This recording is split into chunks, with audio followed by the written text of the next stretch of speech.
السلام عليكم ورحمة الله تعالى وبركاته ونبدأ وضيال دمانتين با ملك السؤال جوجتان ومقع يجيو موقعيدكو بيدي كسو غاريو تا وضيال وحال سو غاري أمينتا داون جرتين وركا يجاها بينيبو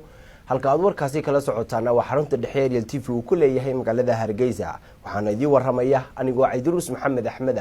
ku soo dhawaada qodobada habeenkani caawa ugu door koronley madaxweynaha Soomaaliland ayaa ka qayb galay madal ciidanka damdamiska ee Soomaaliland ay ku soo bandhigayeen waxqabadkoodii sanadka galbaday ee 2019 iyo qorshaha sanadka cusub madaxweynaha dawladda federaalka ee Soomaaliya waxa uu kulan la qaatay culimada dalkaasi isagoo culimada ugu baaqay in dhalinyarada laga wacyi geliyo fikrada qaldan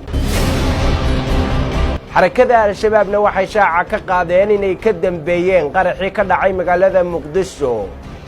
oo geystay dhibaato aad u fara badan oo dad badan ay ku dhinteen dhawacyana ay ka soo gaadheen xarunta xuquuqul insaanka ee madaxa bannaan ee Soomaaliland waxay soo bandhigeen tacadiyadii ka dhacay dalkani Soomaaliland sanadka galbaday ee 2019 xukuumadda Soomaaliland waxay shaaca ka qaaday inaanay aqbali doonin munaasabado lagu soo dhaweynayo isla markaasina loogu dabaaldegayo sanadka cusub oo ka dhaca gudaha Soomaaliland